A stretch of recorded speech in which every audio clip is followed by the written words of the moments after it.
देखिए, जिस प्रकार के हालात अभी भारतीय बाज़ारों में बने हुए हैं, अभी भी समस्या कम नहीं हुई है, अभी भी खतरा टला नहीं है क्योंकि आपने देखा कि शुक्रवार के दिन यानी कि कल के दिन गैप अप हुआ बाज़ार, रेंज ब्रेक किया जो कि करीब 23,850 के ऊपर थी, ऊपर सस्टेन किया, ब्रेकआउट आया, बाज़ार गया 950 तक क्योंकि वहाँ पे फिर ऊपर 24,000 वाले कॉल राइटर्स थे, उन्होंने फिर से बाज़ार को धकेला और बाज़ार फिर से 800 की रेंज में आता हुआ दिखाई दिया है। तो बाज़ार के लिए अब सबसे इम्पोर्टेंट ये है कि कब 24,000 पार करे क्योंकि 24,000 एक बार पार करेगा तो भारतीय बाज़ार अलग जोन में पहुंचेगा। लेकिन यदि नीचे की तरफ 23,500 टूटता है तो फिर बाज़ार के लिए बड़ा खतरा रहेगा।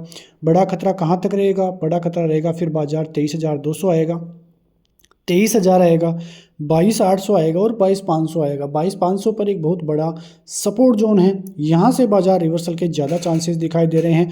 तो बाज़ार के लिए समस्या ये भी है कि बाज़ार यदि निचली सपोर्ट रेंज को तोड़ता है तो दिक्कतें भारतीय बाज़ारों के लिए फिर से बढ़ती हुई दिखाई देगी।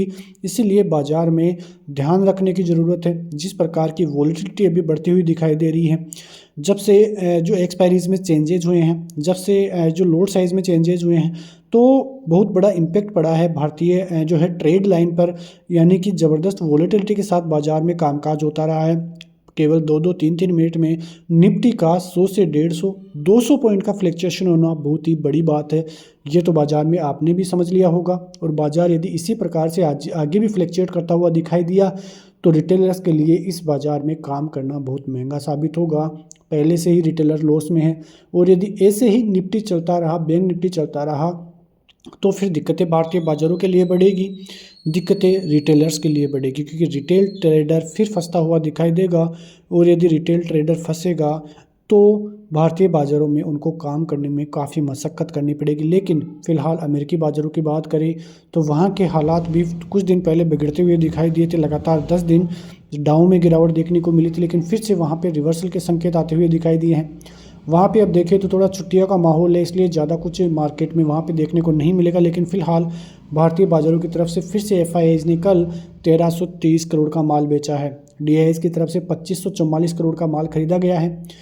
एफआईआईज़ की तरफ से इंडेक्स फ्यूचर में 1170 करोड़ की बिकवाली देखने को मिली है। एफआईआईज़ की तरफ से स्टॉक फ्यूचर में 1226 करोड़ की खरीदारी देखने को मिली है। तो अक्टूबर और नवंबर की गिरावट के बाद भी एफआईआईज़ रुकने का नाम नहीं ले रहे हैं। उसी प्रकार से वो गिरावट में यानी कि सेलिंग करते हुए दिखाई दे रहे हैं और यदि आगे भी ऐसी ही सेलिंग उनके द्वारा देखने को मिलती है तो फिर भारतीय बाज़ारों के लिए खतरा बहुत बड़ा मंडराता हुआ दिखाई देगा। इसलिए आपको नज़र रखनी है बाज़ार पर।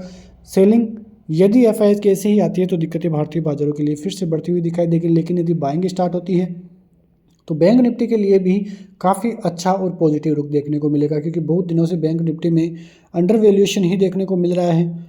जो रिजल्ट सीज़न है वो भी बैंकिंग सेक्टर का काफ़ी अच्छा रहा था, लेकिन उसके कोई फ़ायदे देखने को नहीं मिले थे। अब देखना यह है कि बैंकिंग सेक्टर कितना चलता है, बैंक निफ्टी कितना चलता है, क्योंकि बैंक निफ्टी यदि 51,800 को पार कर लेगा तो फिर एक अच्छी रेंज में पहुंचता हुआ दिखाई दे सकता है। लेकिन तब तक बैंक निफ्टी के लिए थोड़ा खतरा ही देखने को मिलेगा। ऐसी खबरों के साथ मिलते हैं नेक्स्ट वीडियो में, तब तक के लिए जय हिंद।